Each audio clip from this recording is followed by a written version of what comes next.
बेला हामी एकदम ट्रान्जिसमा थियौँ। मैले यो कुरा चाहिँ पटक पछि पनि भन्नेछु। संविधान बनिसकेको अवस्था थिएन। हामी संविधान बनाउने एकदमै कष्टपूर्ण यात्रामा थियौँ। मुलुक एक किसिमले दुर्विकृत जस्तो अवस्थामा पनि थियो, तराईमा अशान्ति थियो।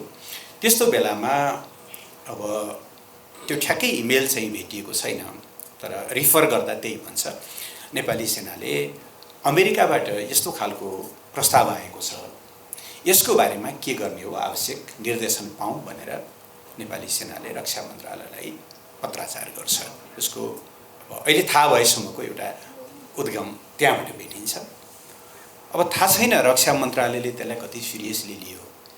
पठाएको भाषा हेर्दा यस्तो लाग्छ स्टेट पार्टनरसिप प्रोग्राम भनेको यो बेलामा हामी एक्सचेन्ज प्रोग्राम भन्छौँ नि, अमेरिका घुम्न जाने हो भने जस्तो।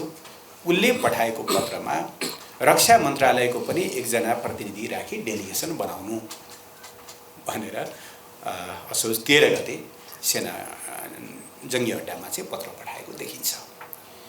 मैले अघि एउटा अलिकति कहाँबाट हाम्रा समस्याहरू हुन्छन् भन्दा यस्ता विषयहरूमा परराष्ट्र मन्त्रालयले ओभरअल एउटा डिप्लोमेटिक आस्पेक्टबाट पर्सपेक्टिभबाट हेर्ने, हामीले गर्न लागेका कुनै सम्झौताहरू हाम्रा अन्तर्राष्ट्रिय प्रतिबद्धतासँग मेल खान्छन् खाँदैनन्, कानुनसँग संविधानसँग मेल खान्छन् खाँदैनन्, त्यसबारेमा कानुन मन्त्रालयको राय लिने, ती सबै कुराहरू भएको देखिँदैन।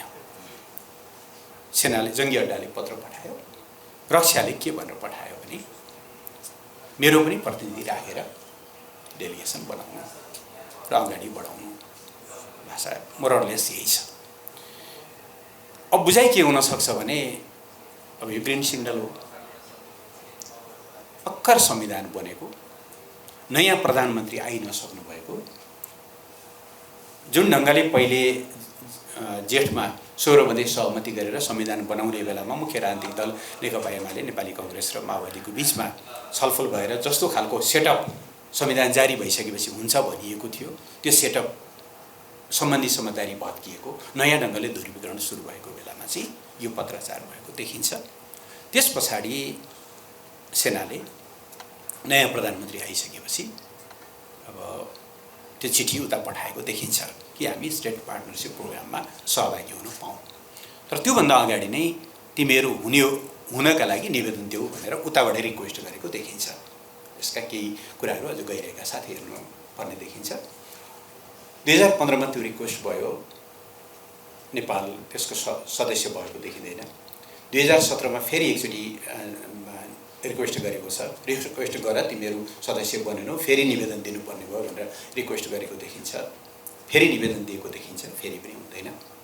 तेस्रो चोटिको निवेदनपछि र इन्ट्रेस्टिङ के छ भने यी सबै बीचका करेस्पोन्डेन्सहरू जति सेना र अमेरिकी एम्बेसी अथवा एसिया पेसिफिक कमान्ड, पहिलेको एसिया पेसिफिक कमान्ड पछाडि इन्डो पेसिफिक कमान्डको बीचमा चाहिँ करेस्पोन्डेन्स भएको छ, त्यो कुरा चाहिँ पोलिटिकल लिडरसिपलाई, रक्षा तालुकदार मन्त्रालयलाई या अरू पोलिटिकल लिडरसिपलाई त्यसमा इन्गेज गरेको अब कतै त्यो लिखितमा प्रमाण भेटिँदैन। सम्भवतः सेनाले के ठान्यो होला भने रक्षा मन्त्रालयले गो अहेड भनेकै छ, त्यसो भएको हुनाले भनेर यो 3 वर्ष झन्डै 4 वर्ष करेस्पोन्डेन्सको यो प्रक्रिया सुरु भएको देखिन्छ। अब अहिले पछिल्लो समय यसलाई व्यवहारिसी बनाउने कोसिस पनि हुँदैछ, तर म यहाँलाई यति चाहिँ भन्छु यो व्यवहारिसी होइन। सेन्सिटिभ ठाउँबाट सेन्सिटिभ ठाउँमा राज्यका महत्त्वपूर्ण निकायहरूमा पुगेको एउटा डकुमेन्ट हो, जुन डकुमेन्ट पढिसकेपछि मलाई लाग्छ तपाईहरु कोही पनि ढुक्कसित चैनले निदाउने स्थिति बन्यो होला जस्तो मलाई लाग्दैन। त्यो चाहिँ फन्डामेन्टल्ली एउटा डिपार्चर, हामीले अहिलेसम्म अवलम्बन गर्दै आएको नीतिको फन्डामेन्टल डिपार्चर। नेपालले एउटा अवस्थामा मात्रै अन्तर्राष्ट्रिय अभियानमा छ, संयुक्त राष्ट्रसङ्घको आह्वानमा ब्लू हेलमेट पहिरेर युएनको लिडरसिपमा ऊ विभिन्न मिसनहरुमा छ। अहिले दोस्रो तेस्रो ठुलो मिसन हो। अदरवाइज हामी कुनै पनि सैन्य पार्टनरशिप सहित इन्टरनेशनल पीस र स्टेबिलिटीको अभियानमा डिफेन्स र सेक्युरिटी पार्टनरशिपमा छैनौं र त्यसो गर्न मिल्दैन। न हाम्रो संविधानले दिन्छ, न हाम्रो परराष्ट्र नीतिले दिन्छ, न हाम्रो इतिहासले दिन्छ, न हाम्रो भूराजनीतिक संवेदनशीलताले दिन्छ। यो सबै कुरो छलेर पहिले चाहिँ सैन्य नेतृत्व कहाँ आउने र फेरि राजनीतिक नेतृत्व हुने फर्केर फेरि त्यतैबाट जाने जस्तो जो घटना भयो, यो निकै गम्भीर घटना हो। यो चाहिँ यो अन्तिम घटना होस्, यस्ता कुराहरू फेरि नदोहोरिउन् भन्ने नै हामीले प्रतिबद्धता व्यक्त गर्नुपर्ने, हामीले सतर्कता अपनाउनु पर्ने विषय नै हो। यो कुरो हामी नेपाली सेनाप्रति, हाम्रो राष्ट्रिय सेनाप्रति हाम्रो गौरव छ, सम्मान छ, जसको चाहिँ हामी व्यावसायिकतामा शङ्का गरेका छैनौँ।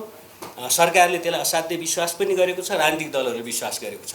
तर यस्ता घटना हुँदा चाहिँ राष्ट्रिय सेना नै यस्तो विवादमा मुछिने जो परिघटना भयो, यसमा चाहिँ गम्भीर विषय छ।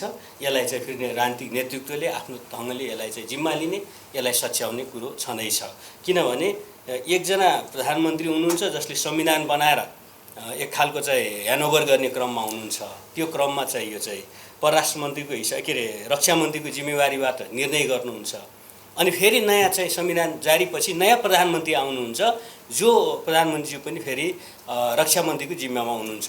त्यो बिचमा कुनै पनि चाहिँ हुँदैन, फेरि जानकारी दिने कुरो, फेरि चाहिँ अनुमति लिने कुरो हुँदैन। फेरि चाहिँ यो चाहिँ परराष्ट्र मार्फत जाने कुरो, दूतावासलाई लेख्ने चिठी या यस्ता चाहिँ कुरोहरू फेरि सैनिक उसबाटै निकायबाटै जाने खालको जो भयो, यो कुरो चाहिँ राम्रो होइन।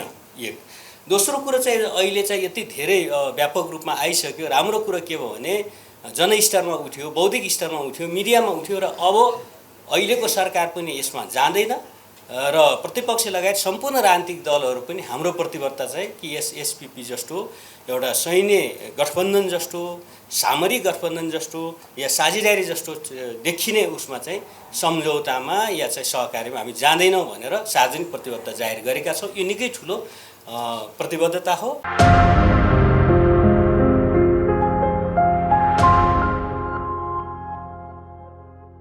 मैले पहिलो कुरो यो राखेँ र खास गरी हाम्रो संविधानले हामीलाई स्पष्ट रूपले के भनेको छ भने संविधानको धारा 51 को मा अन्तर्राष्ट्रिय सम्बन्ध सम्बन्धी नीति स्पष्ट रूपले हामी परिभाषित गरेका छौँ, स्पष्ट व्यवस्था गरेका छौँ।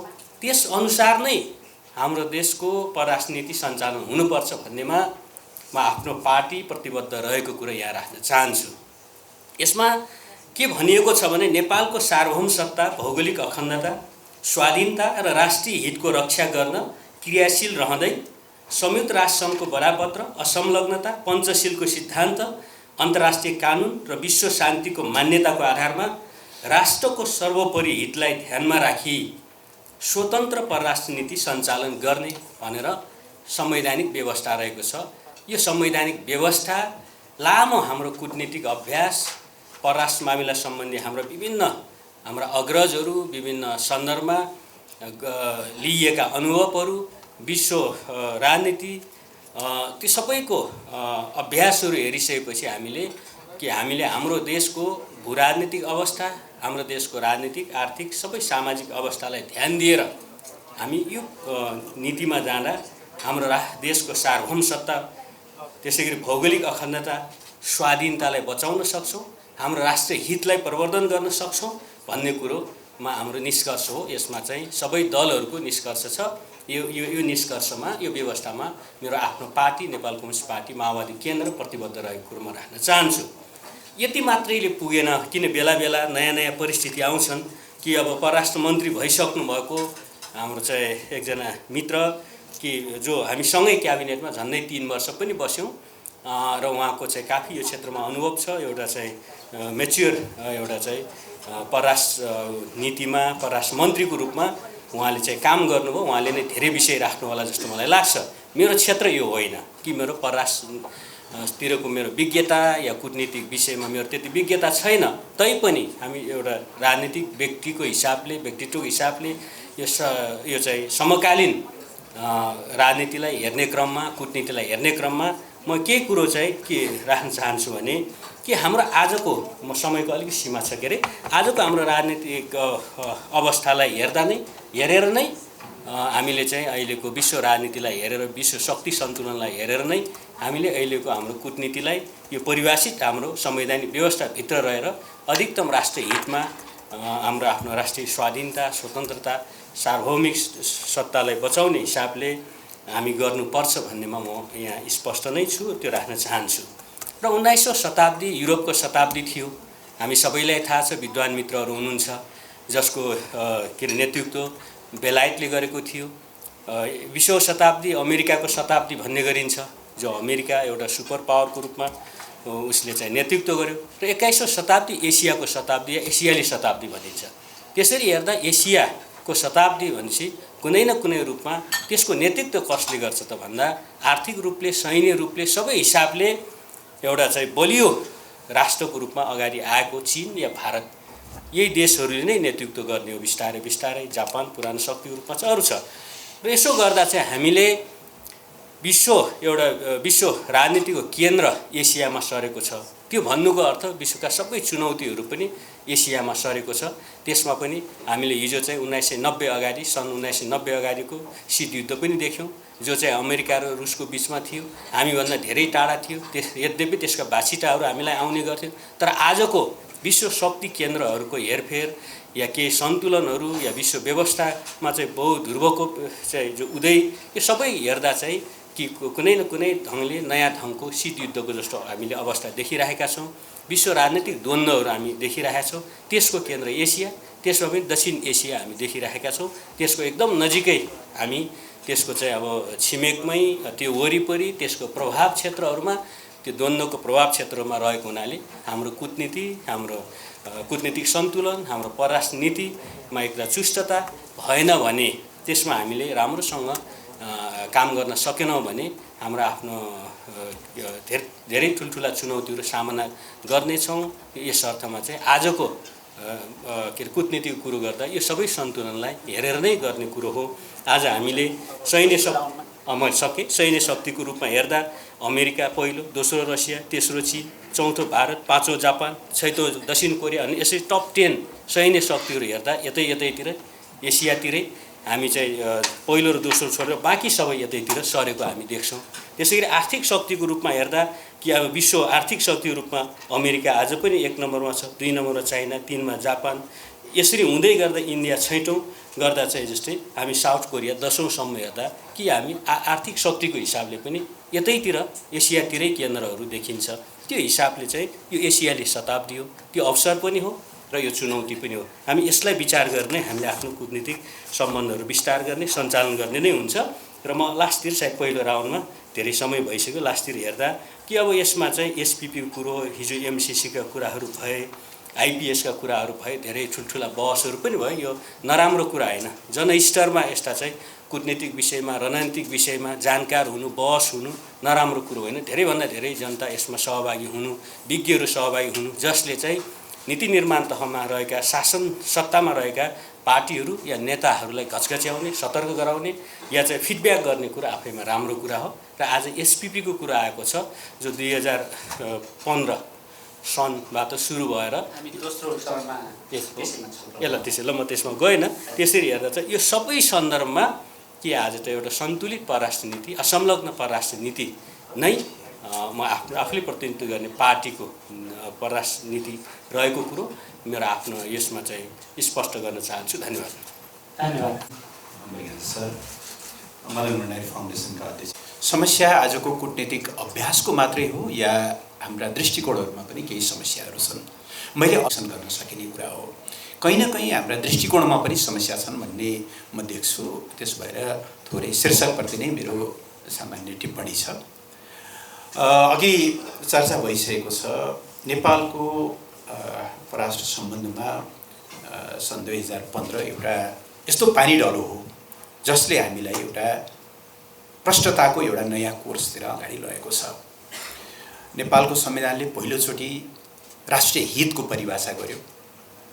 हाम्रो राज्यका निर्देशक सिद्धान्तले हाम्रो बाह्य सम्बन्ध, हाम्रो परराष्ट्र नीति कसरी सञ्चालित हुनुपर्छ भन्ने बारेमा संवैधानिक दिशानिर्देश गर्यो र हामीले व्यापक परामर्शपछि परराष्ट्र नीति, एकीकृत परराष्ट्र नीति पनि ल्यायौँ, सार्वजनिक गर्यौँ, जसले हामीलाई अब कुनै नीतिगत अस्पष्टता छ जस्तो मलाई लाग्दैन।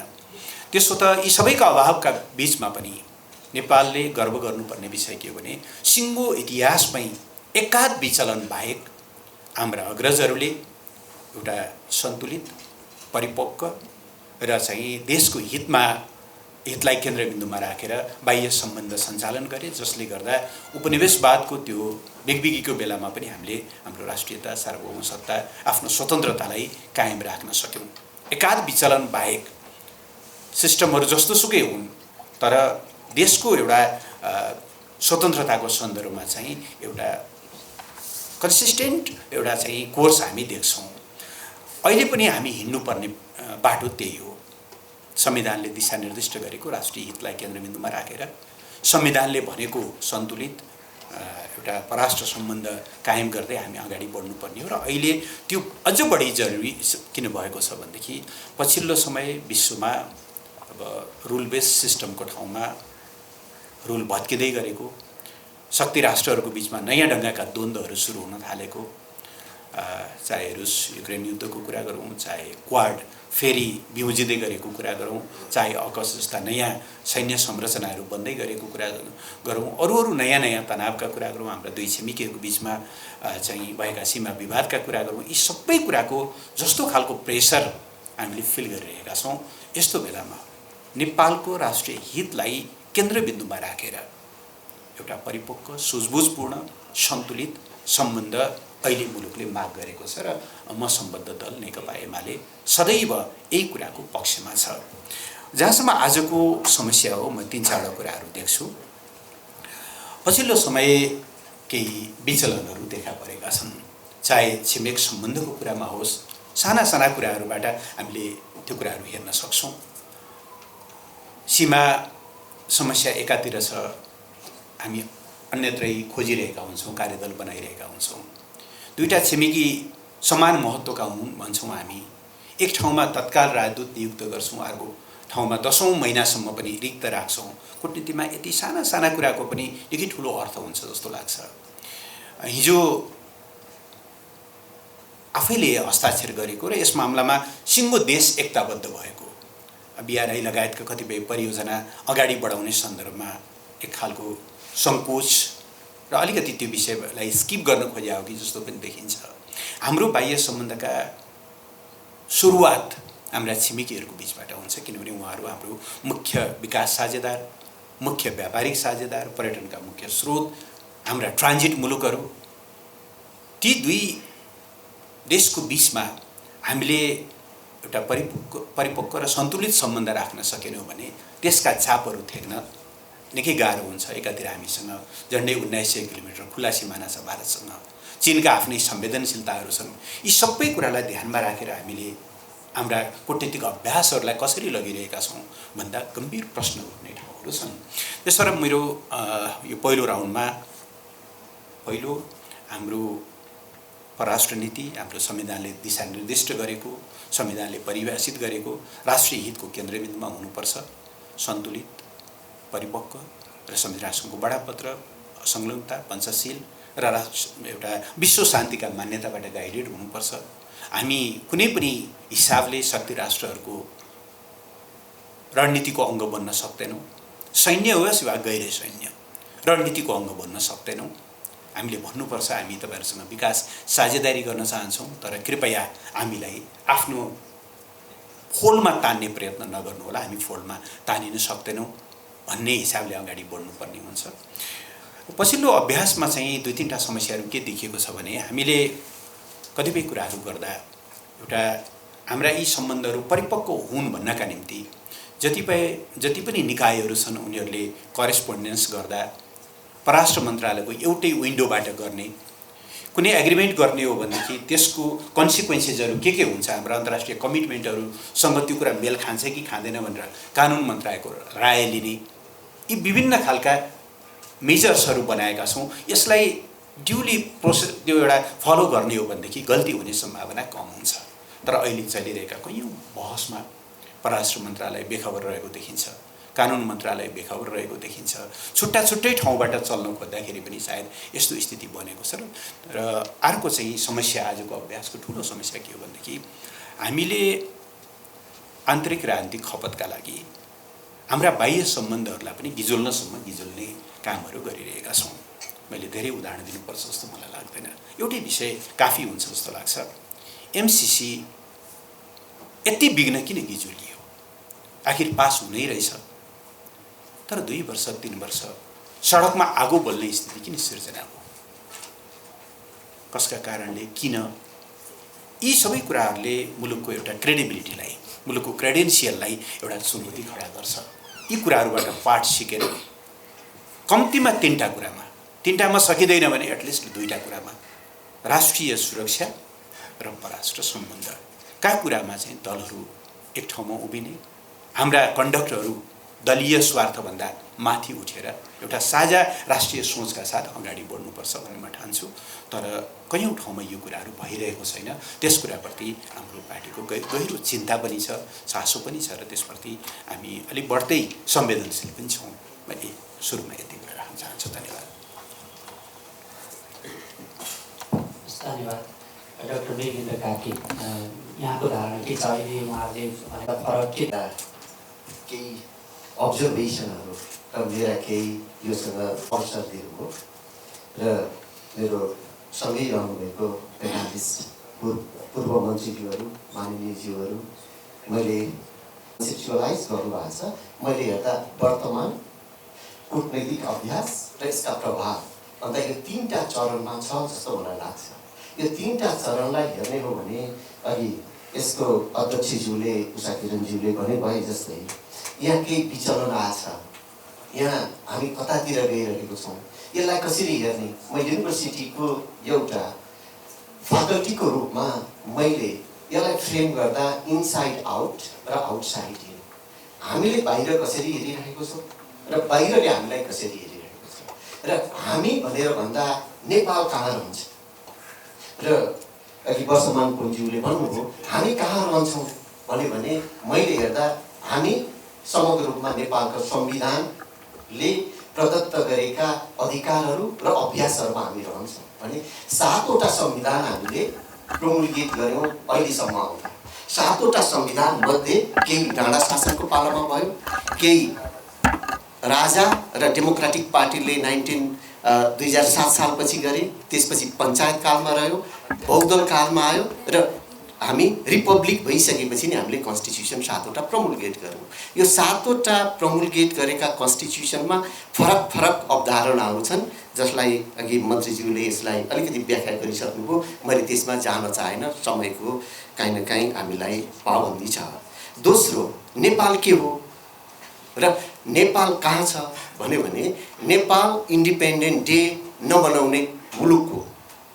यसको मतलब हामी सधैँ आफैमा शासित र सुशासन गर्ने देश हो। यो देश 14औं शताब्दीको इबन बाटुटाको किताबमा हामीले भेट्यौँ भने पनि जति बेला दिल्ली र बेइजिङको बिचमा कन्फ्लिक्ट हुन्थ्यो, त्यो कन्फ्लिक्टको बेलामा 100 घोडचढी सेना सहित दिल्लीले बेइजिङलाई एट्याक गर्न पठाउँदा अहिलेको नेपालको जुन कर्णाली प्रदेश छ त्यहाँका राजाहरूले 4 जना मात्रै बाँचेर इन्डिया पठाएको। त्यसपछि इन्डियाले या अहिलेको दिल्लीले बेइजिङलाई एट्याक गर्ने एटेम्प्ट एक किसिमबाट डिक्लाइन गरेको भन्ने हामी पाउँछौँ इतिहासमा, त्यो रेकर्डेड हो। त्यस्तै ब्रिटिसरहरूले इन्डियालाई कोलोनाइज गरिसकेपछि हामीसँग कुनै न कुनै रूपमा चाइनासँग उनीहरूले इन्गेज हुन, व्यापारको लागि होस् जेसको लागि पनि होस्, हामीसँग बाटो माग्दाखेरि हामीले सुशासन, आफूमाथि शासन गर्ने अधिकार त्यसैको लागि सङ्गठित गरेर आफूमाथि शासन गर्ने त्यो अधिकार उनीहरूलाई नदिँदा 1/3 जमिन गुमाएको इतिहास पनि हो। त्यस्तै अर्को चरण हेर्नुहुन्छ भने 1970s मा खम्पा विद्रोह, जति बेला खम्पा विद्रोहको बेलामा युरोप, अमेरिका र तत्कालीन भारत पनि खम्पाको पक्षमा हुँदा नेपालीहरूले त्यसलाई परास्त गरेको र नेपालीले त्यति बेलाको गरिब र कमजोर चीनको पक्षमा उभिएको हो। यसको मतलब नेपालले जुन किसिमको आफूमाथि सुशासन गर्ने हैसियत हिजोदेखि इतिहासमा हामीसँग थियो, अहिलेको वर्तमान अवस्थामा त्यो हामीले गुमायौँ कि गुमाएनौँ? यदि त्यो गुमाउँदै छौँ भने के कारणले गुमायौँ? र गेवाली मन्त्रीज्यूले भन्नुभए जस्तै यसमा दृष्टिकोण र अभ्यास छन् भने कसको दृष्टिकोण के छ र कुन सरकारको पालामा के अभ्यास भए?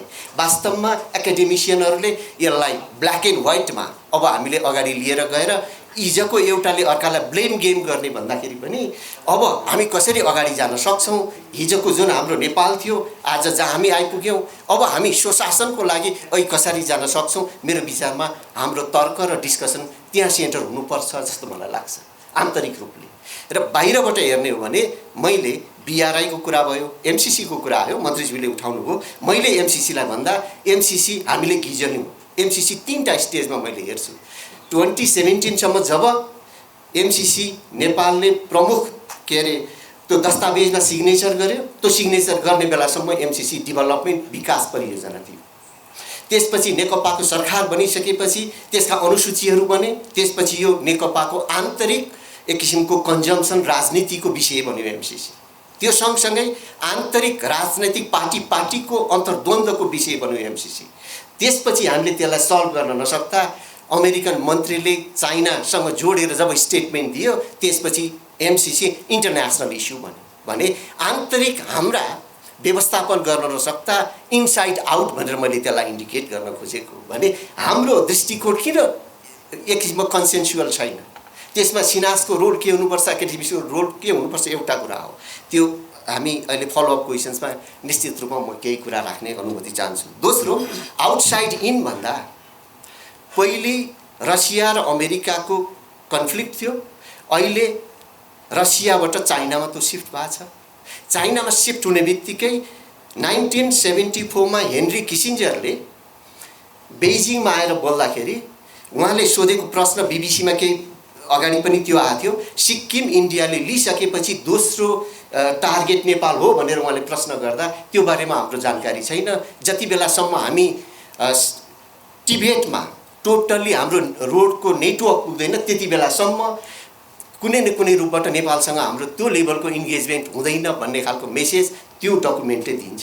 यसको मतलब BRI को मतलब माध्यमबाट, रोडको माध्यमले, ट्रेनको माध्यमले अब मेनल्यान्ड चीन नेपालसँग आइपुग्यो। अब नेपालमा परम्परागत रूपमा भारत, युरोप, अमेरिका र चीनको मिटिङ पोइन्ट नेपाल भयो।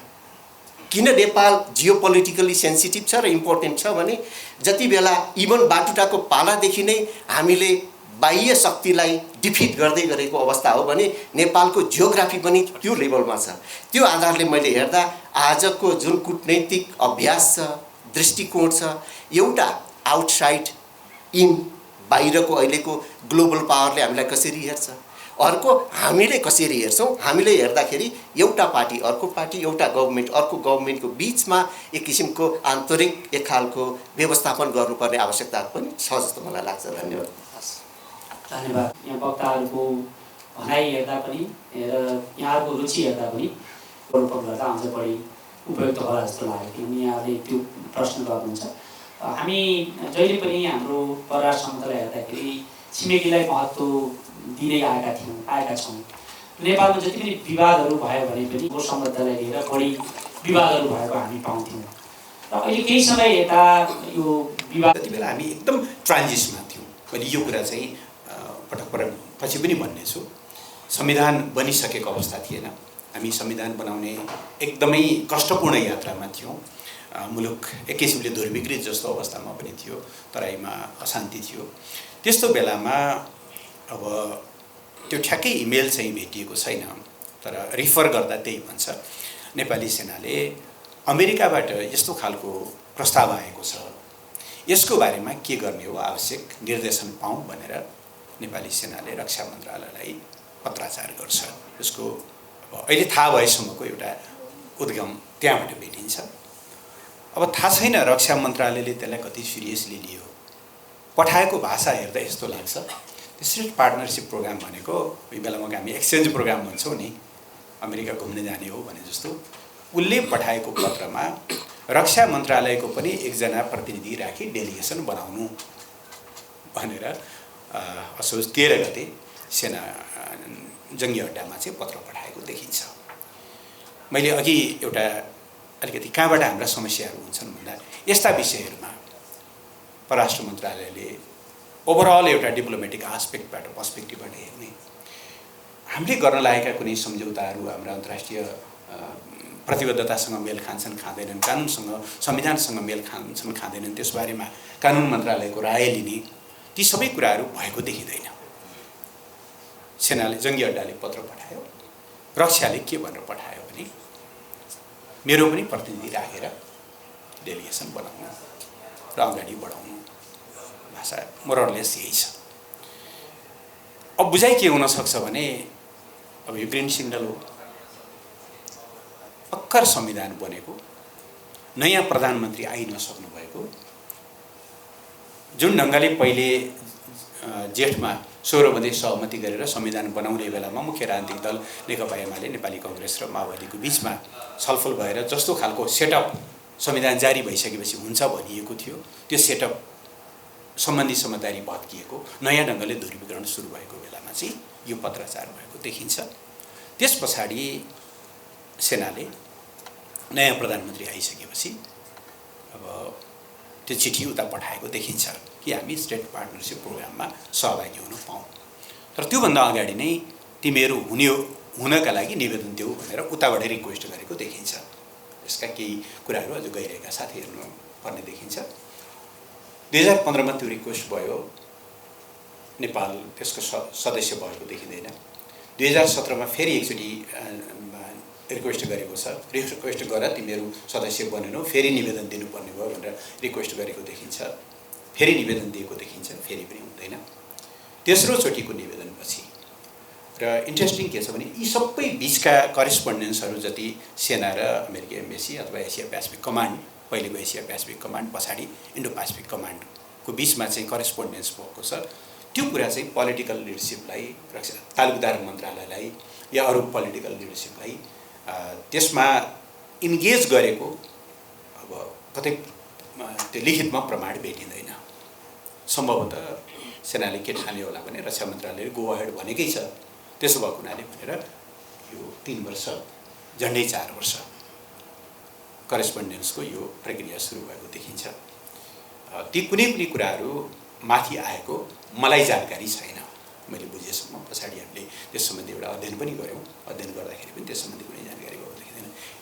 अनि अचानक 2019 मा इन्डो पेसिफिक स्ट्राटेजीको रिपोर्ट जब सार्वजनिक हो, त्यो सार्वजनिक भएको स्थितिभित्र चाहिँ नेपाल र श्रीलङ्कालाई स्टेट पार्टनरसिप प्रोग्रामको सदस्यको रूपमा चाहिँ नयाँ सदस्यको रूपमा इन्क्लुड गरिएको भन्ने रिपोर्ट आइसकेपछि के हो भन्ने यसले स्वाभाविक रूपले प्रश्नहरू खडा गर्यो। खडा गरिसकेपछि नेपाली सेनाले रक्षा मन्त्रालयले रिपोर्ट गर्यो, रक्षा सचिवजीले तत्कालीन रक्षा मन्त्रीज्यूलाई रिपोर्ट गर्नुभयो। त्यस पछाडि रक्षा मन्त्रीज्यूले गृह, परराष्ट्र लगायत सरकारवालाहरूसँग राखेर छलफल गरिसकेपछि वास्तवमा यो कुनै न कुनै हिसाबले यो चाहिँ एक खालको सैन्य साझेदारी जस्तो देखिन्छ। त्यसो भएको हुनाले यसमा अगाडि बढ्ने कुरा अतारिनु हुँदैन। यसको डेप्थ अध्ययन गरौँ र जबसम्म यसको विस्तृत अध्ययनसहित त्यो कार्यदलले रिपोर्ट दिँदैन र त्यो रिपोर्टमाथि आधारित भएर क्याबिनेटले पोलिटिकल लिडरसिपले कुनै निर्णय गर्दैन, यस सम्बन्धी कुनै पत्राचार, कुनै सन्देश केही पनि सम्प्रेषण नगर्ने भनेर यो चाहिँ एक किसिमले होल्ड भएको अवस्था एउटा पाटो छ। यो पाटो त्यही नै थियो। त्यसपछि सरकार परिवर्तन भएपछि त्यो कार्यदलले रिपोर्ट दियो कि दिएन अथवा त्यसको आधारमा कुनै सरकारले थप केही निर्णय गर्यो कि त्यस सम्बन्धमा पनि मलाई जानकारी छैन। हामी छन्जेलसम्म त्यसबारेमा थप कुनै निर्णय भएको अवस्था होइन। त्यो त आफ्नो ठाउँमा छँदै थियो। अब अहिले चाहिँ सबभन्दा बढी नेपाली समाजलाई तरङ्गित गरेको भनेको अघि चर्चा आइहाल्यो, त्यो 10 बुँदाको 10वटा च्याप्टरमा रहेको ड्राफ्ट भनेर आयो। अब अहिले पछिल्लो समय यसलाई व्यवहारिसी बनाउने कोसिस पनि हुँदैछ।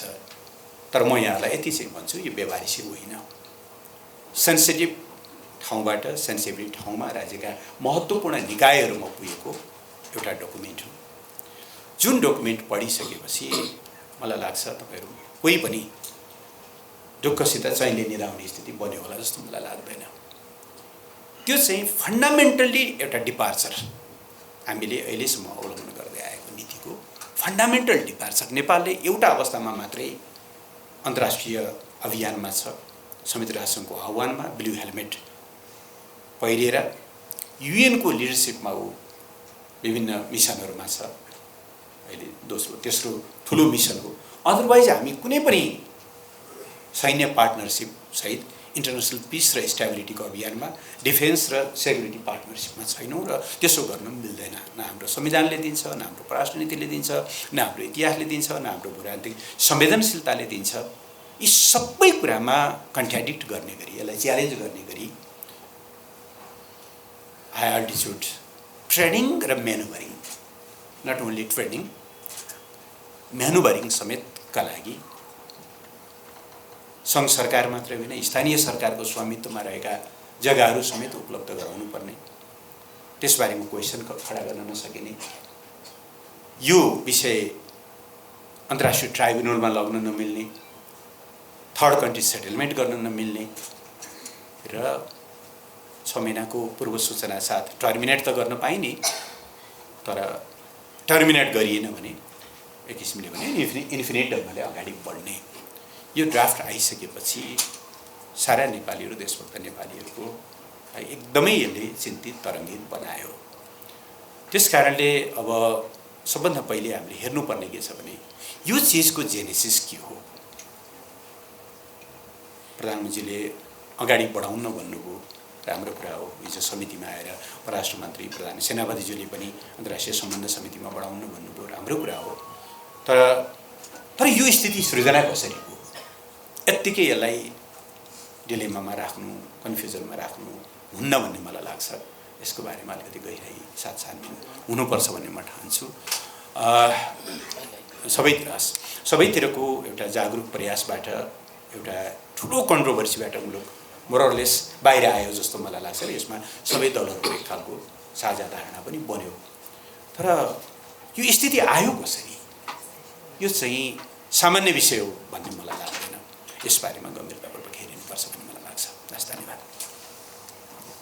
म यही प्रश्न सत्तारूढ पार्टीका नेता वर्षमान प्रभुले गर्न चाहन्छु। यो कसरी यो परिस्थिति आयो, यो कन्ट्रोभर्सी कसरी आयो? त्यो एक प्रकारले पछिल्लो घटनाक्रम हेर्दा र यो सुरुमा कमजोरी के देखिन्छ भने आधिकारिक निकायबाट यो प्रक्रिया अघि नबढाएकै देखिन्छ। खासै परराष्ट्र मन्त्रालयबाट गर्नुपर्ने कामलाई जङ्गी अड्डाबाट सुरु गरिएको देखिन्छ र त्यसमा अहिले घटनाक्रम बुझ्दा जङ्गी अड्डाले अथवा सैन्य अड्डाले चाहिँ यता हेडक्वार्टरले रक्षा मन्त्रालयमा चिठी पठाउने र उसले चाहिँ रक्षा मन्त्रालयले चाहिँ एउटा भिजिटको प्रोग्राम जस्तै मानेर निर्णय गरेर हाम्रो पनि एकजना प्रतिनिधि राखेर यो कार्यक्रम अगाडि बढाउनु भनेर चिठी लेख्ने अवस्थाभन्दा असाध्यै कमजोर खालको हाम्रो जो चाहिँ निकायहरू या त्यसको कार्यक्षमता जस्तो देखिन्छ एकातिर, अर्कोतिर चाहिँ हेर्दा चाहिँ निकै व्यवस्था जस्तो पनि यस्तो महत्त्वपूर्ण विषयलाई त्यस्तो देखिन्छ। र एउटा अर्को कुरो कस्तो भनेपछि यो 2072 सालको भूकम्प, त्यसको विपद व्यवस्थापन, त्यही सिलसिला वरिपरिबाटै कुनै न कुनै रूपले यो घटनाक्रमहरू खास गरी एसपिपी स्टेट पार्टनरसिप प्रोग्रामका कुराहरू चर्चामा भएको भन्ने नै घटनाक्रमले देखाउँछ। त्यो राजनीतिक सङ्क्रमणको बेला एकातिर, अर्कोतिर हामी चाहिँ एउटा ठुलो डिजास्टरमा परेको बेलाको कुरो। त्यसपछि फेरि त्यो चाहिँ रक्षा मन्त्रालयले निर्णय गर्दा पनि ठ्याक्कै संविधान बनेको छ 3 गते असोजमा र यो 10 गते चाहिँ निर्णय भएको छ। 13 गतेतिर जङ्गी अड्डालाई चिठी गएको छ कि हामी यसरी एकजना मान्छे राखेर अगाडि बढाउनु भन्ने खालको। अनि चाहिँ नयाँ सरकार असोज 25 गते बनेको छ कि नयाँ संविधान बनिसकेपछि। र त्यसपछि कस्तो देखिन्छ भने नयाँ सरकार बन्ने अनि नयाँ रक्षा मन्त्री पनि आएको छैन र प्रधानमन्त्रीज्यूले नै त्यो चाहिँ तत्कालीन प्रधानमन्त्रीले नै त्यो चाहिँ रक्षा मन्त्रालयले जिम्मेवारी लिएको बेला फेरि चाहिँ तत्कालीन आर्मी चिफले अमेरिकी दूतावासलाई यो जानकारी दिएको देखिन्छ, यो चिठी पत्रहरू आदि इत्यादि हेर्दा। त्यसो गर्दा यो असाध्यै सङ्क्रमणकाल पनि यस्तै ग्रे एरियाबाट यसरी लान खोजेको हो कि जस्तो पनि देखिने खालको। र अब अहिले हेर्दा तत्कालीन आर्मी चिफलाई त्यसपछि फेरि चाहिँ अब विभिन्न रूपले चाहिँ अवार्ड गरिएको, पुरस्कृत गरिएको भन्ने कुराहरू पनि, विवादित कुराहरू पनि आइरहेका छन् कि त्यो अलि जटिल गम्भीर विषयहरू यस्ता आएका छन् घटनाक्रम। पछिको कुरो गर्दा 2019मा जो एमसिसी अलिकति विवादित विषय बन्यो। पहिले एउटा विकास आयोजनाको रूपमा नै सबै पार्टीले लिएको, सबै सरकारहरूले लिएको, अगाडि बढाउँदै आएको सम्झौता हुँदासम्म पनि। त्यसपछि आउँदा चाहिँ नेकपाको सरकारको पालामा कमरेड प्रदीप गेवाली चाहिँ अमेरिकाको औपचारिक भ्रमणमा जानुभयो। फर्किने क्रममै हामी स्थायी कमिटीको बैठकमा थियौँ, सायद डिसेम्बरमै थियो होला, डिसेम्बरमा। अनि त्यो उहाँ फर्किँदा नफर्किँदै यो कुराहरू चाहिँ स्टेट पार्टनरसिपमा नेपाल गएको, अरू पनि इन्डो पेसिफिकको उसमा प्रोग्राममा चाहिँ सहभागी भएको आदि कुराहरू आएपछि त्यहाँ ठ्याक्कै आउँदै नै मिटिङमा नै उहाँले चाहिँ त्यहाँ चाहिँ त्यो विषयलाई स्पष्ट पार्ने काम पनि भयो र उहाँले चाहिँ के भएको हो, कस्तो हो हाम्रो चाहिँ भिजिट, त्यसमा गभर्मेन्टको पोजिसन के हो भन्ने कुरो पनि स्पष्टै राख्नु भएको थियो। त्यो वरिपरि अनि हामीलाई के लाग्यो भने त्यो चाहिँ लगभग यो एसपिपीका कुराहरू त्यही वरिपरि टुङ्गियो होला भन्ने कुरो खास पार्टीभित्र पनि बाहिर पनि चर्चा भएन। यो खालको अवस्था र खास गरी त्यो एउटा टर्निङ पोइन्ट जस्तो के पनि हो भने त्यो 19मा सन् 2019मा आइपिएसको चाहिँ यो चाहिँ अङ्ग बनेको हामी आइपिएस प्रोग्राममा चाहिँ हामी पनि भएको आइपिएसमा के अरे उसमा एसपिपीमा भन्ने कुराहरू आएपछि पार्टीभित्रको डिबेट पनि बाहिर पनि अलिअलि भयो, बढी एमसिसी हाइलाइट भयो। यो खालको एमसिसी एक ढङ्गले अहिले सल्टिएको छ, यसमा पनि आफ्ना दृष्टिकोणहरू त छन्, तैपनि 12 बुँदे व्याख्यात्मक टिप्पणीसम्म आउँदा कि हाम्रो सार्वभौम संसदले यसलाई एउटा आर्थिक प्याकेजको रूपमा मात्रै परिभाषित गर्दै एउटा आर्थिक कार्यक्रम र आर्थिक साझेदारीको रूपमा यसलाई कार्यान्वयन गर्छौँ भनेर भनिएको सन्दर्भमा यही रूपमा अगाडि जान्छ। जानेर त्यो रूपमा जाँदैन, त्यहाँनिर कुनै न कुनै रूपले यसलाई रिभ्यू गर्ने अवस्था हुन्छ भन्ने नै सार्वभौम संसदको बुझाइ हो र हाम्रो बुझाइ पनि यो रहेको छ। जहाँसम्म यो चाहिँ अब पछिल्लो समयमा फेरि खास गरी अब अहिलेको आर्मी चिफको अमेरिका भ्रमण, त्यसै गरी चाहिँ केही जनरलहरूको नेपाल भ्रमण, अमेरिकी जनरलहरूको, अनि सन्दर्भ चाहिँ प्रधानमन्त्रीको अमेरिकाको औपचारिक भ्रमण, यो सन्दर्भमै यो डकुमेन्टहरू बाहिर आएका छन्। अब यो बुझ्दा चाहिँ पुरानै डकुमेन्ट भन्ने जस्तो देखिन्छ। पहिले 15मा चाहिँ चिठीपत्र आदान प्रदान भएको कुरा, अनि 17मा पनि फेरि भएका कुरा, 19तिर गएर हामीले स्वीकारेका कुरा, पछिल्लो हप्तामा चाहिँ यसै अमेरिकी दूतावासले जारी गरेका वक्तव्यहरू या चाहिँ सार्वजनिक गरेका भनाइहरू हेर्दा चाहिँ हामी स्टेट पार्टनरसिप प्रोग्राममा छौँ, यदि नेपालले चाह्यो भने त्यसबाट फिर्ता हुन सक्छ भन्ने कुराहरू आउँदा पहिले नै हामी जानेर या नजानेर त्यसमा सहभागी भइसक्या भन्ने बुझाइहरू पनि यहाँ देखिएका छन्। यसरी हेर्दा हिजो अस्तिसम्मको संसदीय समितिमा भएको छलफल, परराष्ट्रमन्त्रीले राख्नुको कुरो, प्रधानमन्त्रीले गठबन्धनमा व्यक्त गर्नुभएको कुरा सबै हेर्दा अब हामी यो 10 बुँदे जो चाहिँ प्रस्ताव आएको छ यो राष्ट्रिय हितमा छैन। यो हामी कुनै पनि सैनिक गठबन्धनमा या सामरिक गठबन्धनमा जाँदैनौँ। यो हाम्रो संवैधानिक व्यवस्था पनि हो, हामी सबै राजनीतिक दलहरूको पनि बुझाइ र नीति पनि हो र यसमा चाहिँ हामी अगाडि यो सरकार जाँदैन, गठबन्धन जाँदैन भन्ने स्पष्ट गरिसकेको सन्दर्भमा यसलाई हामी सुखद नै मान्नुपर्छ भन्ने लाग्छ एउटा कुरा। जहाँसम्म यो कुरो हो संसदीय समितिले कि हामी एसपिपीमा छौँ भने तुरुन्त हामी छैनौँ र फिर्ता हुन्छौँ भनेर चाहिँ एउटा चिठी लेख्ने अमेरिकी सरकारलाई कूटनीतिक माध्यमबाट भन्ने कुरो पनि त्यो निर्देशन भएको हुनाले सायद यो सकारात्मक कुरो हो। यति हुँदै फेरि हामीले यो चाहिँ जो रणनीतिक रूपले चाहिँ पार्टनरसिप गर्ने कुराहरू छन् यो कुराहरूमा हामी कहीँ पनि यो सरकार रहँदैन।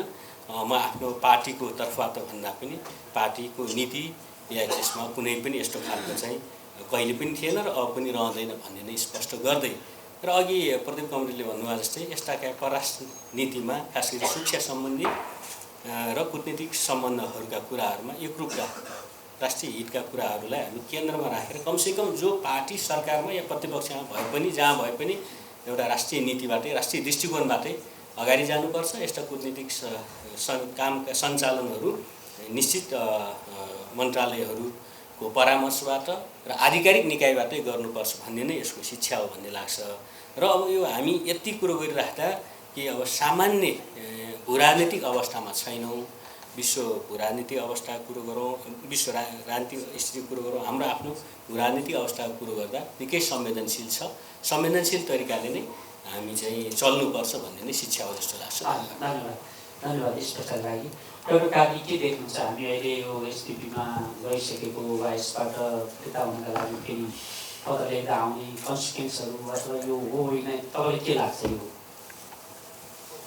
निश्चित रूपमा 1990 अर्गनाइजेसनहरू छ नि, त्यो मल्टी अर्गनाइजेसन ल्याटरल अर्गनाइजेसनबाट हामी चाहिँ बाइल्याटरलतिर गएको हो कि एउटा देश र अर्को देशले ती सङ्गठनहरूलाई देशको बिचमा मात्रै आफूलाई ट्याप गरेर इन्टरभ्युन गर्न खोजेको हो कि निश्चित रूपमा जुन किसिमबाट उनीहरूले हाम्रो भौगोलिक संवेदनशीलता छ, जियो स्ट्राटेजिक नेपालको इम्पोर्टेन्स छ, यी शक्ति राष्ट्रहरूले हामीमाथि एक किसिमबाट इन्टरभ्युन गर्न खोज्नु उनीहरूको दृष्टिकोणबाट स्वाभाविक हो।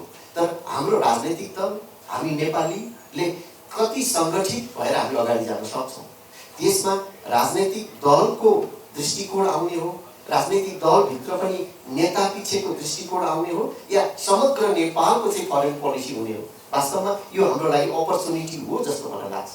जुन प्रक्रियाबाट हामी यहाँ आइपुग्यौँ र जुन हामीलाई अहिले महसुस भइरहेको छ, अब मन्त्रीज्यूहरूले भनिसकिसकेपछि त्यसमा दोहोऱ्याइराख्ने कुरो भएन। हरेक फ्रन्टमा सम्पूर्ण राजनैतिक दल र सरकारले पनि यसमा हामी अब अगाडि जाँदैनौँ भन्दाखेरि यो प्रक्रिया कसरी आयो, अब सबभन्दा हामीलाई अलिकति भनौँ न हामीमाथि सजग हुनुपर्ने अवस्था चाहिँ कस्तो भयो भने म प्राध्यापक भएँ, मेरो सिटिजनसिप भोलि मैले अमेरिकाको लिने भएँ या युरोपको लिने भएँ या अरू कुनै ठाउँको लिने भएँ भने मेरो त्यो लोयल्टी नेपालप्रति हुने कि त्यतातिर हुने। अहिले जुन खालको हामीले देखिरहेको छौँ अभ्यास, मैले त्यसैलाई नै इन्डिकेट गरेर बाइलेट्रियल मल्टिलेट्रियलबाट बाइलेट्रियलतिर मैले भन्न खोजेको। अब म इम्पोर्टेन्ट पोजिसनमा छु, मलाई कुनै पनि शक्ति राष्ट्रले आफ्नो इन्ट्रेस्ट इन्टरभ्युन गर्न मेरो त्यो पोजिसनलाई मलाई लगेर सिटिजनसिप दिने, मेरा बच्चा बच्ची पढाइदिने, मलाई एक किसिमको बेनिफिट दिने, त्यो किसिमबाट हामीले काहीँ हाम्रो त्यो इतिहासमा गर्व गर्ने स्वशासन र स्वशासन हामी कहिले पनि इन्डिपेन्डेन्ट डे नमनाउने देशको नागरिकलाई फरक अवस्थामा पुगिन्छ कि। र हिजोसम्म हामी राजनैतिक दललाई मात्रै र पार्टीको नेतालाई मात्रै आशंका गर्थ्यौँ, आज त नेपालको सबभन्दा सशक्त र सबैभन्दा धेरै विश्वास गरेको नेपालको सेनामाथि पनि त प्रश्न उठ्यो। अब यसलाई हामीले रेट्रोस्पेक्सन आफूले आफूमाथि एक किसिमबाट रिभिजिट गरेर अब हामी कसरी अगाडि बढ्नुपर्छ भन्ने एउटा खालको रियलाइजेसन र एउटा देशको समग्र नेपालको चाहिँ फरेन पोलिसी बनाउनलाई उपयुक्त समय हो जस्तो चाहिँ मलाई लाग्छ। धन्यवाद। त्यो मञ्चको एकदम सौहार्दपूर्ण छलफल, धेरै धेरै धन्यवाद। यो झगडा भन्दाखेरि प्रभावित भएको तपाईँबाट। र अब यही अहिले यहाँ व्यक्त भएका धारणाहरूको सेरोफेरमा रहेर आफ्नो केही जिज्ञासाहरू छन् भने जिज्ञासाका लागि फ्लोर ओपन भएको जान। पहिलो कुरो त अहिलेको हुन त पूर्व मन्त्रीजीले हुनुहुन्छ, के रिपोर्ट छाप्यो छापेन, आफूले गएपछि भिजिट आफू भिजिट गएपछि त्यो भिजिटको दरबारसँग त्यति बेला यो नेपालको समस्या भयो भनेपछि उहाँको चिठी ल्याएर दरबार दिए। वास्तवमा राजनीतिले गभर्न गर्नुपर्छ, राजनीतिक पार्टीले सरकार। हामी कस्ता मामिलाहरूमा कस्ता निकायहरू छन् कस्ता उदयराज पाण्डे त्यसपछि लालु छ त्यसपछि। धन्यवाद। सर्वप्रथम त लामो समयसम्म लोकतन्त्रको अभ्यास हुँदै आएको छ, 100% लिटरेसी। मलाई केही कन्फ्युजनहरू मिडियादेखि लिएर पोलिटिकल पार्टी र लिडरहरू पनि मुलुकको मैले पनि फरेन पोलिसीको अलिअलि पढेका हुन्। नेसनल आफ्नो धारणा राख्नका लागि सबभन्दा पहिला धन्यवाद। धेरै महत्त्वपूर्ण सुझावहरू, प्रश्नभन्दा पनि धेरै महत्त्वपूर्ण सुझावहरू आएका छन्। यसमा आगामी दिनमा सोध्नुपर्ने मनन गर्नुपर्ने विषयहरू नै सही हो जस्तो लाग्छ कि यो ओन विन्डो सिस्टममा अथवा पोलिसीमा जाने सरकारको या जुनसुकै सरकारको या पार्टीहरूको प्रतिबद्धता हुने, पराष्ट्र मन्त्रीहरू नयाँ आउने बित्तिकै त्यस खालका व्यवस्थाहरू गर्ने, अनि पछि हेर्दा चाहिँ कस्तो भने हामी फेरि त्यही साथीहरूले नै त्यो चाहिँ मिचेको भनेर चाहिँ विभिन्न चाहिँ रचनाहरूमा या मिडियाहरूमा पनि आउने। त्यसो गर्दा हामीले जे भन्छौँ त्यो गर्ने अवस्था बनाउने नै सही कुरो हो। यसमा चाहिँ अहिलेको एसपिपीको कुरो चाहिँ खास गरी आउनु पर्थ्यो चाहिँ पहिले पराष्ट्र मन्त्रालय मार्फत नै आउने कुरो हो। सामान्यतया कस्तो हुन्छ भने पराष्ट्र मार्फत आएर रक्षा हुँदै आर्मी हेडक्वार्टर पुगेर आवश्यक सुझावहरू हो भने फेरि त्यहाँदेखि रक्षा र आवश्यकहरू अघि चर्चा भएपछि कानुनी परामर्शहरू कानुनतिर गएर फेरि चाहिँ यस्ता पोलिसीहरू त अब चाहिँ क्याबिनेटमै आउने विषय हुन्। यो सबै कुरो छलेर पहिले चाहिँ सैन्य नेतृत्व कहाँ आउने र फेरि राजनीतिक नेतृत्व हुने फर्केर फेरि त्यतैबाट जाने जस्तो जो घटना भयो यो निकै गम्भीर घटना हो। यो चाहिँ यो अन्तिम घटना होस्, यस्ता कुराहरू फेरि नदोहोरिउन् भन्ने नै हामीले प्रतिबद्धता व्यक्त गर्नुपर्ने, हामीले सतर्कता अपनाउनु पर्ने विषय नै हो। यो कुरो हामी नेपाली सेनाप्रति, हाम्रो राष्ट्रिय सेनाप्रति हाम्रो गौरव छ, सम्मान छ, जसको चाहिँ हामी व्यावसायिकतामा शङ्का गरेका छैनौँ। सरकारले त्यसलाई असाध्य विश्वास पनि गरेको छ, राजनीतिक दलहरूले विश्वास गरेको छ। तर यस्ता घटना हुँदा चाहिँ राष्ट्रिय सेना नै यस्तो विवादमा मुछिने जो परिघटना भयो, यसमा चाहिँ गम्भीर विषय छ। यसलाई चाहिँ फेरि राजनीतिक नेतृत्वले आफ्नो ढङ्गले यसलाई चाहिँ जिम्मा लिने, यसलाई सच्याउने कुरो छँदैछ। किनभने एकजना प्रधानमन्त्री हुनुहुन्छ जसले संविधान बनाएर एक खालको चाहिँ ह्यान्डओभर गर्ने क्रममा हुनुहुन्छ। त्यो क्रममा चाहिँ यो चाहिँ परराष्ट्र मन्त्रीको रक्षा मन्त्रीको जिम्मेवारीबाट निर्णय गर्नुहुन्छ। अनि फेरि नयाँ चाहिँ संविधान जारीपछि नयाँ प्रधानमन्त्री आउनुहुन्छ, जो प्रधानमन्त्रीज्यू पनि फेरि रक्षा मन्त्रीको जिम्मामा हुनुहुन्छ।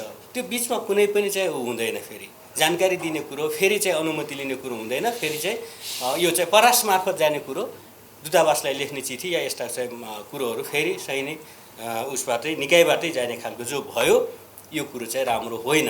एक दोस्रो कुरो चाहिँ अहिले चाहिँ यति धेरै व्यापक रूपमा आइसक्यो। राम्रो कुरो के भयो भने जनस्तरमा उठ्यो, बौद्धिक स्तरमा उठ्यो, मिडियामा उठ्यो, र अब अहिलेको सरकार पनि यसमा जाँदैन र प्रतिपक्ष लगायत सम्पूर्ण राजनीतिक दलहरू पनि हाम्रो प्रतिबद्धता चाहिँ कि यस एसपीपी जस्तो एउटा सैन्य गठबन्धन जस्तो, सामरिक गठबन्धन जस्तो या साझेदारी जस्तो देखिने उसमा चाहिँ सम्झौतामा या चाहिँ सहकार्यमा हामी जाँदैनौँ भनेर सार्वजनिक प्रतिबद्धता जाहेर गरेका छौँ। यो निकै ठुलो प्रतिबद्धता हो र यसमा हामी अद्दिन्छौँ, अद्दिनुपर्छ। कमी कमजोरी कहाँ भयो त्यसका अलग्गै चाहिँ समीक्षाको विषय छँदैछन्। र अघि पनि चर्चा भयो, मैले राखेँ पनि कि चाहिँ यसलाई चाहिँ कहाँनिर कमी भयो त्यसलाई फेरि करेक्सन गर्नुपर्छ। त्यसो गर्दा यसलाई हामी चाहिँ त्यसबाट पछि हट्नुपर्ने हो कि त्यो त फेरि निश्चित प्रक्रियाहरू होलान्, अथवा सम्बन्धित निकायले फेरि यसमा हेर्ने कुरा होला, या अब चाहिँ हामी त्यसमा गएकै छैनौँ भन्ने जो दाबीहरू छ भने हामी सहमति नै गरेका छैनौँ। एसपीपी कार्यान्वयन भइसक्यो 2019बाट भन्ने एउटा भनाइ, र अर्को हामी यस्तो गरेकै छैनौँ, अब गर्दैनौँ भन्ने भनाइको बिचमा केही अन्तर्विरोध देखिएको हुनाले यसलाई कसरी सच्याउने भन्नेमा संसदीय समितिले एउटा स्पष्ट निर्देशन गरेको छ कि यसलाई सच्याउनुपर्छ, फिर्ता आउनुपर्छ भनेको छ। त्यसलाई स्थिति बुझेर के हो, तथ्य बुझेर त्यो अनुसार जानु नै पर्छ भन्ने मलाई लाग्छ। यसो गरियो भने आगामी दिनमा चाहिँ सायद चाहिँ हामी एउटै एकद्वारबाट गयौँ भने सम्बन्धित जिम्मेवार निकाय मार्फत हामी पत्राचार गर्ने अब अथवा चाहिँ अन्य कुरा चाहिँ सम्पर्क सम्बन्ध गर्ने कुराहरू र अरू सम्बन्धित निकायहरूसँग चाहिँ परामर्शबाट मात्रै यसलाई चाहिँ हाम्रो चाहिँ आफ्नो राष्ट्रिय नीतिअनुसार, संवैधानिक व्यवस्थाअनुसार जाने व्यवस्था हुँदा यही कुराहरू फेरि दुर्घटनाका रूपमा आउँदैनन् भन्ने नै मलाई लाग्छ। अब जहाँसम्म अलग अलग यहाँ विज्ञ साथीहरूले धेरै महत्त्वपूर्ण सुझाव पनि दिनुभएको छ, आफ्नो चाहिँ प्रश्न जस्तो पनि छ, त्यसमा चाहिँ मसँग अलिकति सम्बन्धित जस्तो एउटा चाहिँ एमसिसीको पक्षमा माओवादी केन्द्र जाँदैन भन्यो, तर फेरि गयो भन्ने जस्ता प्रश्न पनि आए। त्यसमा हो यही अवस्थामा हामी जाँदैनौँ, यो सब हामी स्वीकार्दैनौँ भनेकै हो। झन्डै सरकारबाट बाहिर आएको अवस्था पनि हो, त्यो हाम्रो सार्वजनिक अब पोजिसन नै थियो। पछि 12 बुँदे व्याख्यात्मक टिप्पणी आइसकेपछि यसमा कमसेकम सार्वभौम संसदले कि चाहिँ हामी जो संसदले पास गरेको कुरो कानुन सरह मान्छौँ, त्यहाँ चाहिँ हाम्रो चाहिँ यो कुराहरू यदि विकास आयोजना भन्दा बाहिर अरू सैन्य गठबन्धन, सैन्य रणनीति या अरू प्रकारको चाहिँ हामी कुनै खालको गठबन्धनको अर्थमा यो एमसिसी हुन्छ भने हामी स्वीकार गर्दैनौँ र हामीले यसलाई आर्थिक प्याकेजको रूपमा मात्रै स्वीकार गर्छौँ भनेर जो व्याख्यात्मक टिप्पणी आएको छ त्यसमै आधारित भएर यसलाई स्वीकार गरेकै हो हाम्रो पार्टीले। हामी यही पोजिसनमा आज पनि छौँ र मैले अघि सुरुमा पनि चर्चा गरेँ, यो रूपमा जाँदैन भने कुनै पनि बेला यसबारेमा रिभ्यू गर्नुपर्छ भन्ने अहिले सत्तारूढ दल या गठबन्धन यसमा स्पष्ट नै छ। त्यो सार्वजनिक प्रतिबद्धता संसदमा छ, सार्वजनिक रूपले नै छ। त्यसपछि चाहिँ यो अन्य कुराहरू आइसकेका छ, किन कानुन मन्त्रालयमा गएन, परराष्ट्रमा किन गएन, आदि इत्यादि किन गएन, एसपीपी किन यसरी गम्भीर रूपले व्यवहारिसी ढङ्गले आयो भन्ने कुरा छ। म आफै पनि चाहिँ पटक मन्त्री भइसक्यो, सिस्टममा भइसक्यो हिसाबले हेर्दा चाहिँ यो अहिले त कस्तो भने चाहिँ कसैले पनि पठाएको पनि होइन भन्ने, आएको पनि होइन भन्ने, अनि यतातिर चाहिँ यसको कुनै चाहिँ यसको वैधता पनि छैन भन्ने जस्तो पनि एकातिर। अर्कोतिर कस्तो भनेपछि यो फेरि 2019तिरबाट फेरि हामी त यो पार्टनरसिपमै छौँ, यो त काम भइरहेछ भन्ने जस्तो जो भएको छ, यो कुरो चाहिँ त्यति चाहिँ अब शोभनीय कुरो छैन एउटा जिम्मेवार निकायहरूको लागि, जिम्मेवार पार्टीहरूको लागि।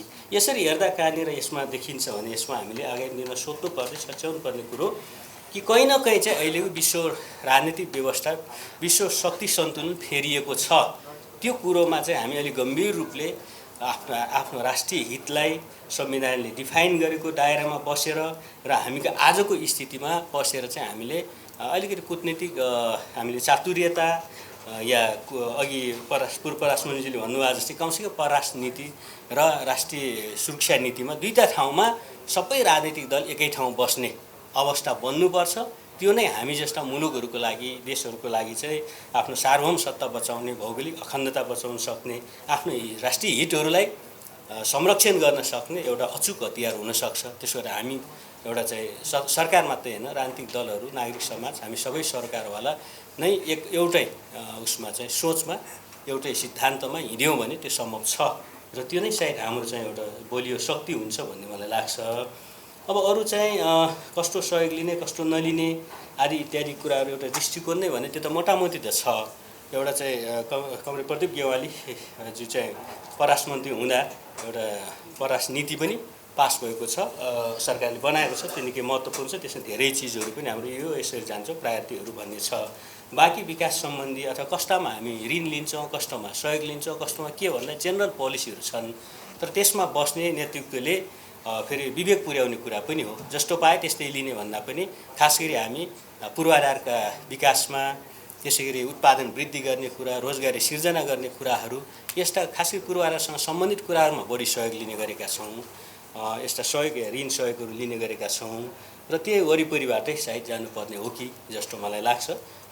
अरू चाहिँ खास गरी नीति बनाउँदा हामी क्याबिनेटमा त छलफल गर्छौँ पर्याप्त। अहिले चाहिँ बाहिर चाहिँ सरकारवालासँग पनि छलफल गरिन्छ नै, तर पनि अझै पनि यहाँ सुझाव आए जस्तै राष्ट्रिय विभिन्न सन्दर्भका नीतिहरू बनाउँदा रक्षा सम्बन्धी होला, परराष्ट्र सम्बन्धी होला, शिक्षा, स्वास्थ्य, अरू कुनै पनि प्राकृतिक स्रोत साधन परिचालन या अरू कुनै पनि नीतिहरू बनाउँदा अलि व्यापक स्तरको पार्टीहरू नेताहरूको सहभागिता हुने, त्यसै गरी सरकारवाला विज्ञहरू आम जन स्तरमा पनि छलफल हुने कुरोहरू अलि हाम्रो अभाव नै छ। पहिले हतारमा अहिले नीतिहरू बनाउने, केही विज्ञहरू राख्ने, नीति बनाउने अनि त्यसलाई हतारमा पास गर्ने, पछि फेरि चाहिँ अलि पछुटाउने जस्तो हाम्रो छ। तैपनि त्यसमा पनि पर्याप्त सुधारहरू त आएका छन्, हामी आशावादी हुनैपर्छ त्यसमा। तैपनि यति सुझावहरू आएका छन् केही ठाउँमा पुग्दो छैनन् भन्ने नै देखिन्छ। यो राजनीतिक तहले हामीहरूले जो जिम्मेवार तहमा बसेका साथीहरूले ध्यान दिने कुरो र आफ्नो कार्यशैली सुधार्ने कुरो नै हो जस्तो लाग्छ। अनि चाहिँ युक्रेन पछिको घटना निकै नै डरलाग्दो नै छ, शोचनीय नै छ कि अहिले चाहिँ जस्तै अब अफ्रिकी मुलुकहरू खाद्य सङ्कटमा परिसके, 60 देशले चाहिँ खाद्यान्न निर्यात नगर्ने भन्ने प्रतिबन्ध लगाइसक्यो। हामी 3.5 खर्ब बराबर कृषिजन्य उपजहरू आयात गरिरहेका छौँ भन्दा अरू सबै सैन्य कुरा, सुरक्षाको कुरा, अरू कुरा छोडेर पनि हामी आर्थिक रूपले पनि निकै अब गम्भीर अवस्थामा आउने अवस्था पनि छ एकातिर। अर्कोतिर चाहिँ खास गरी हामीले अहिलेको सरकारले एउटा वक्तव्य पनि दियो, त्यसमा चाहिँ गठबन्धन पार्टीहरूमा अलिकति मतभेद पनि छ कि त्यसमा एउटा कोणमा त हेर्दा हामी विशाल छिमेकको बिचमा छौँ, सानो राष्ट्र छौँ, सापेक्षिक कमजोर छौँ सापेक्षिक रूपले कि हाम्रो आफ्नो स्वाधीनता सार्वभौमिकताको लागि, भौगोलिक अखण्डताको लागि चाहिँ हामीले विश्वव्यापी हाम्रो साथीहरू चाहिन्छ, हामीलाई के अप्ठ्यारो पर्दा सहयोग चाहिन्छ भन्ने कोणमा त आक्रमण बेठिक छ भन्ने हामी त्यो पोजिसन ठिक छ।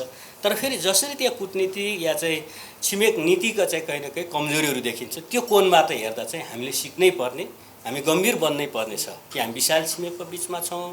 अहिले विश्व भूराजनैतिक अवस्थाहरू, दाउपेचहरू, द्वन्द्वहरू नयाँ ढङ्गले विस्तार भइरहेका छन्। त्यो सन्दर्भमा हामी हल्का रूपले सामान्य रूपले जाने हामीले छुट छैन।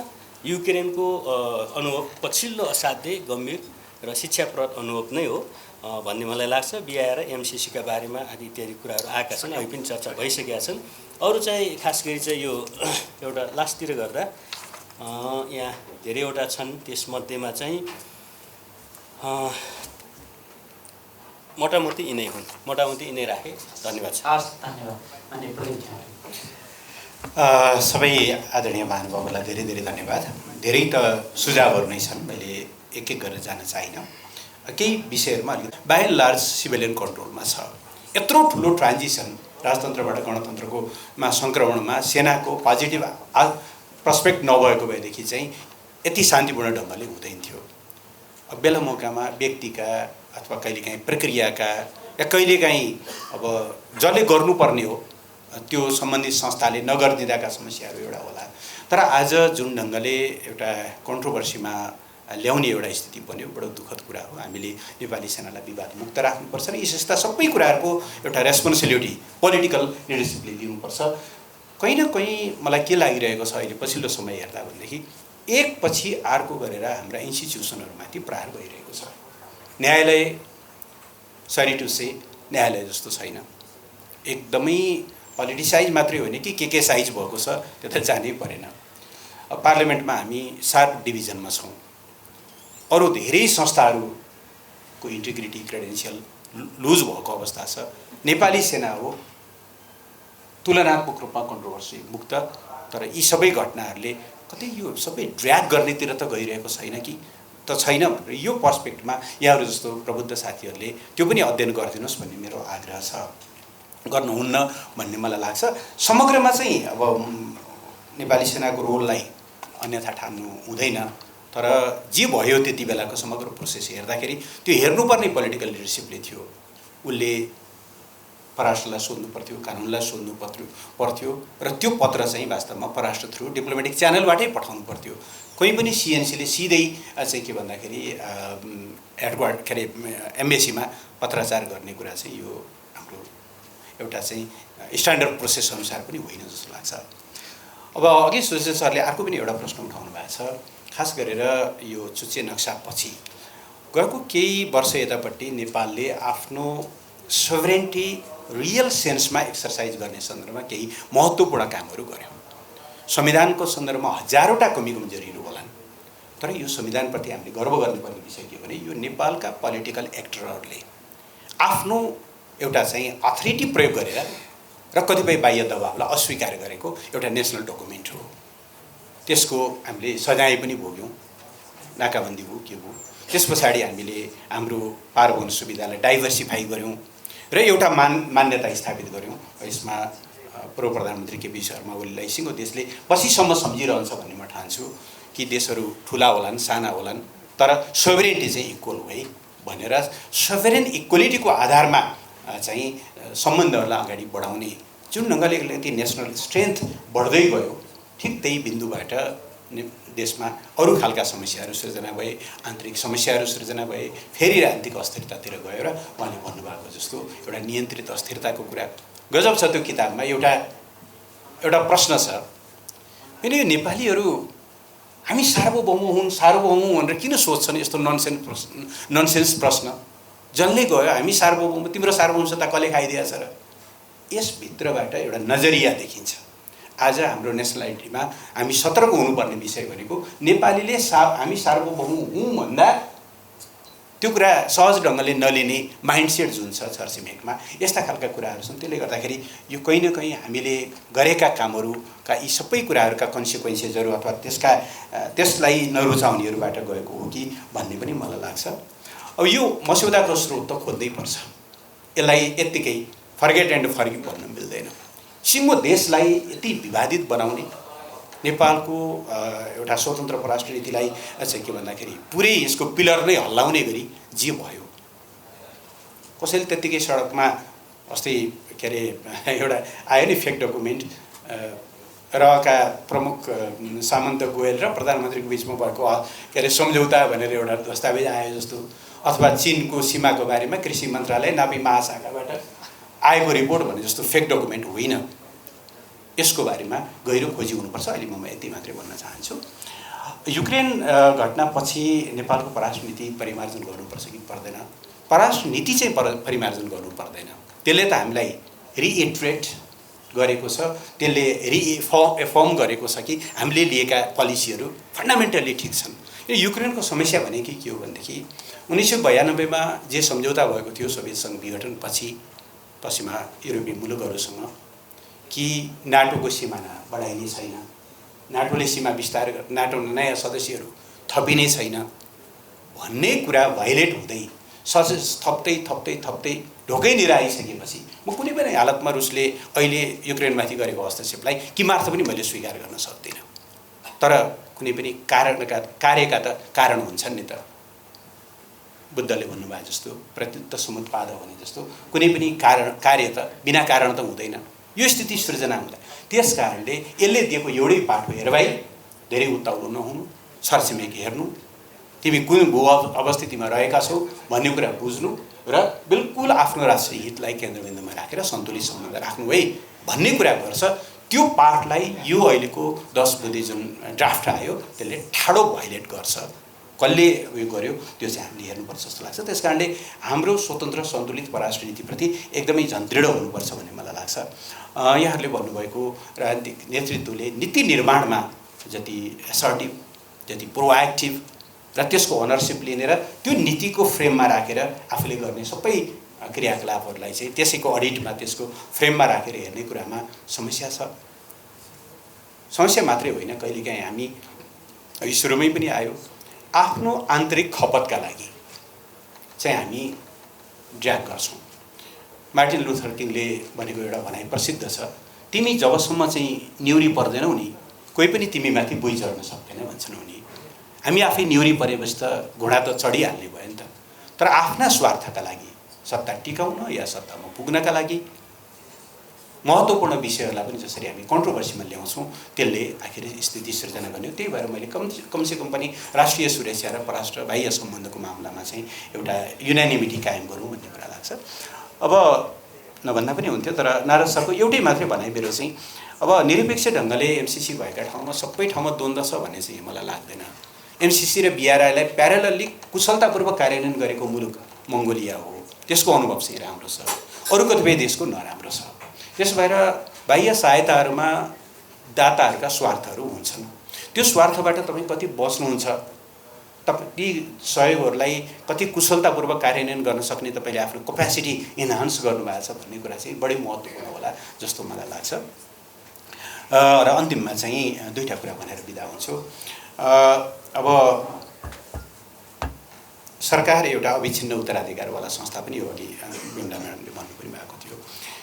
त्यसो हुँदा कमसेकम पनि महत्त्वपूर्ण निर्णयहरू गर्दा, खास गरेर बाह्य सम्बन्ध या ठुला आर्थिक सहायतासँग सम्बन्धित निर्णयहरू गर्दाखेरि सकेसम्म राष्ट्रिय सहमति जुटाउने, सरकार आएपछि त्यसलाई चाहिँ के भन्दाखेरि टर्मिनेट गर्ने, कन्ट्रोभर्सीमा पार्ने काम चाहिँ गर्नु हुँदैन।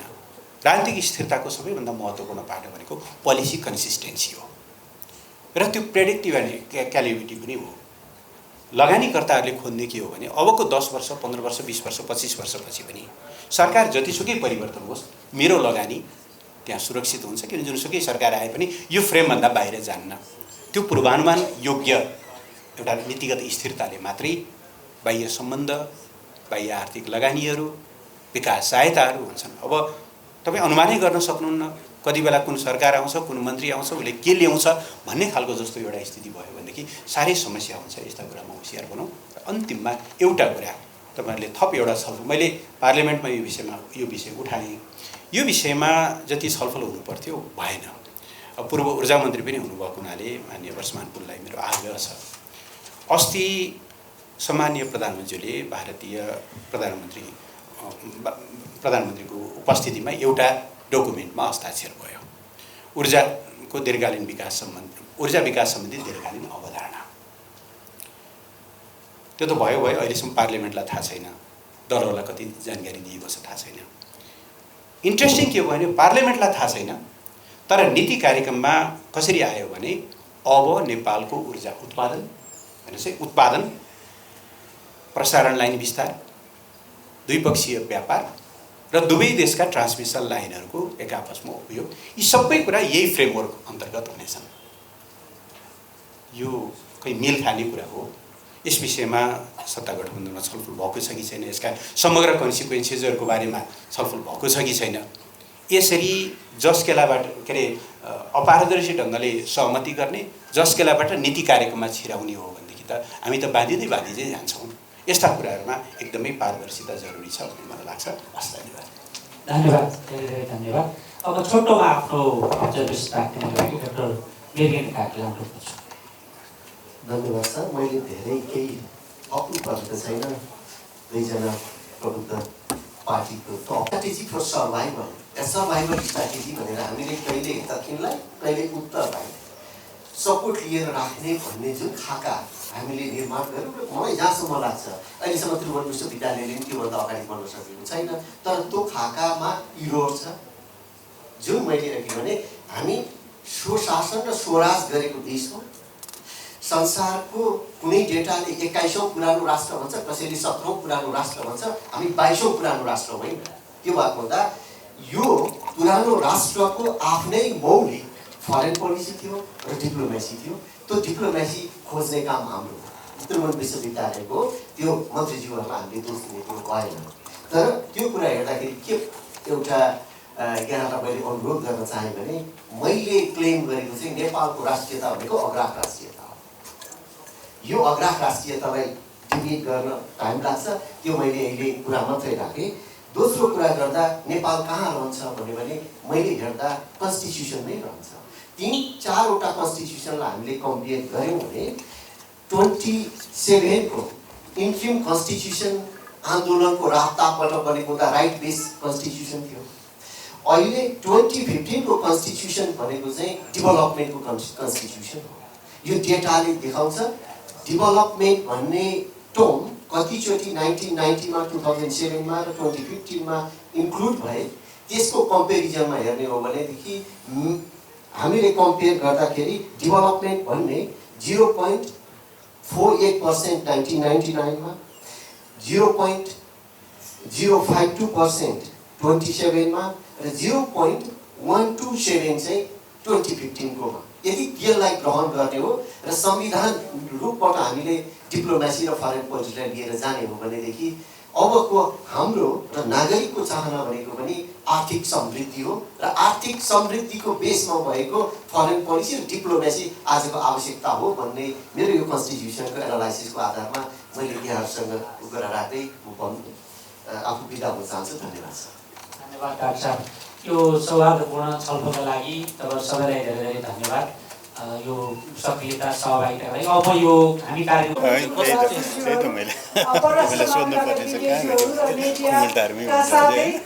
विद्यार्थी